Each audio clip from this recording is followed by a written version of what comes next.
Hi దోస్తులు, నేను మీకు గుర్తే కదా, మీ డెన్నీ డబ్ల్యూఎఫ్హెచ్. ఈరోజు ముచ్చట ఏంటంటే, ఈరోజు మా చెల్లె పిల్లలు మా ఇంటికి వచ్చారు. వారి కోసం ఇలా స్వీట్ ఐటెం ట్రై చేసాము. మా అమ్మ తవలిపి ఇలా ఉందో చెప్పండి ఫ్రెండ్స్. ముందుగానైతే గులాబ్ జామ్ బాల్స్ రెడీ చేసుకున్నాను. తర్వాత ఆయిల్ పెట్టుకొని అందులో కొంచెం డాల్డా వేసి ఆయిల్లో ఇలా బ్రౌనిష్ కలర్ అయ్యేంత వరకు దూరగా వేయించుకున్నాను. ఇలా బాల్స్ రెడీ తయారు చేసుకోనికి ముందుగా ఆ పౌడర్లో కొన్ని పాలు మాదిరిగా కొంచెం బేకింగ్ పౌడర్ కలిపాను. ముద్దగా చేసుకున్నాను ఫ్రెండ్స్. అలా అయినటువంటి ముద్దను మా అమ్మ చిన్న చిన్న బాల్స్గా రెడీ చేసింది. తర్వాత ఇట్లా నూనెలో దూరగా వేయించింది అన్నమాట. ఇది అందరికీ వచ్చిన విద్యనే అనుకోండి, అలా తీసి పడేయకండి. అలా పిల్లలతో సరదాగా చేశాను. ప్లీజ్ సపోర్ట్ చేయండి.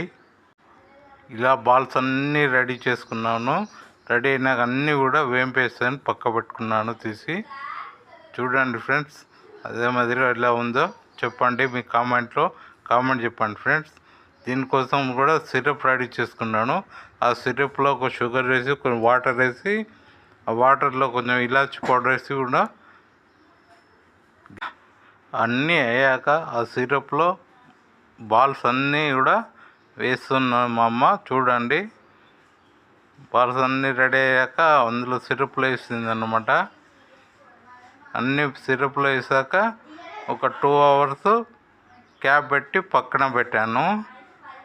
పక్కన పెట్టాక అయిపోయినట్టే. అలా తీసి పడేయకండి, బోర్గా ఉంది అనకండి. కొంచెం సపోర్ట్ చేయండి ప్లీజ్.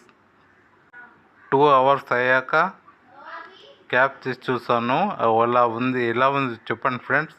కలర్ఫుల్గా ఉంది కదా స్వీట్ ఐటెం. తర్వాత బౌల్లో తీసుకొని సర్వ్ చేసుకున్నాం అన్నమాట. అందరం కుటుంబ సమేతంగా కలిసి ఆరగించాం. చాలా బాగుంది, టేస్టీగా ఉంది. మీరు కూడా ట్రై చేస్తే ఏమైనా తప్పులు ఒప్పులు ఉంటే కూడా కామెంట్ సెక్షన్లో కామెంట్ చెప్పండి ఫ్రెండ్స్. బాయ్.